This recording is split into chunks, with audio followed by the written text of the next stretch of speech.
Hello everyone, good morning. Welcome to back to my channel Mamoni's blog. আশা করি তোমরা খুব ভালো আছো। আমি বেশি একটা ভালো নেই, আগেই বলে দিচ্ছি।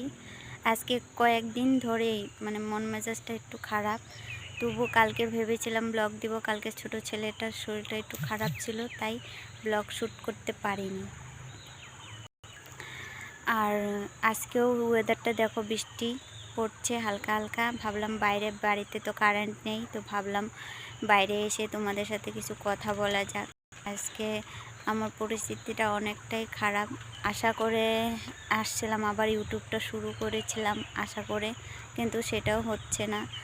আর অনেক দিন আগে আমি ইউটিউবটা বন্ধ করে দিয়েছিলাম, ভিডিও টিডিও করছিলাম না, কিন্তু এখন আবার স্টার্ট করছি। তো 2 বছর আগে গ্রুপটা শুরু করেছিলাম, তারপরে আবার মাঝখানে মানুষের কথাবার্তা শুনে আবার বন্ধ করে দিয়েছি। তারপরে আবার এখন ভাবলাম না, স্টার্ট করা যাক, আবার নতুনভাবে ভিডিও দেওয়া যাক, আবার নতুনভাবে দেওয়া স্টার্ট করলাম। কিন্তু তোমাদের ভালোবাসা একটুও পাচ্ছি না, তোমাদের সাপোর্ট একটুও পাচ্ছি না। হাজব্যান্ডের সংসারের পাশে দাঁড়ানোর জন্য আমি আবার ইউটিউবটা শুরু করছিলাম, কিন্তু তোমাদের ভালোবাসা আমার খুব দরকার, খুব প্রয়োজন। তো প্লিজ আমার চ্যানেলটাকে একটু, তোমরা চাইলেই সব কিছু হবে। তোমাদের কাছে একটাই রিকোয়েস্ট করছি, প্লিজ আমার পাশে থেকো। ওই এটুক তো তোমাদের কাছ থেকে প্রাপ্য বলো। অনেক দিন হয়ে গেছে আমি ভিডিও দিচ্ছি, কিন্তু এরকম কথাবার্তা আমি কোনোদিনও বলিনি। আজকে ফার্স্ট টাইম এগুলো কথা বলছি, কেননা বাধ্য হয়ে, পরিস্থিতিটা এতটাই খারাপ, বাধ্য হয়ে বলতে লাগলো আর কি।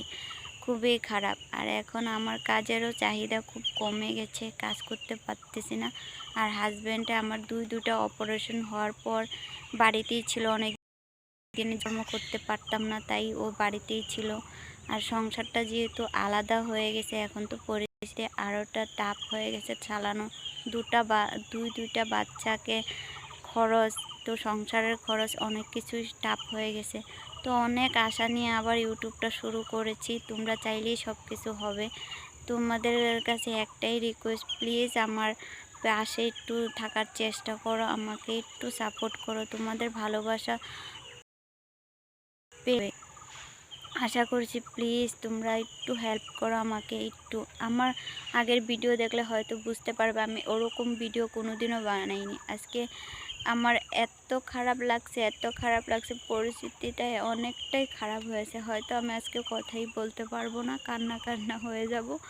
তো তোমরা চাইলেই সব কিছু হবে। তো আশা করি প্লিজ তোমরা একটু সাপোর্ট করবে, এটাই আমার তরফ থেকে রিকোয়েস্ট তোমাদের কাছে। তোমরা চাইলেই সব হবে, প্লিজ আমাকে হেল্প করো।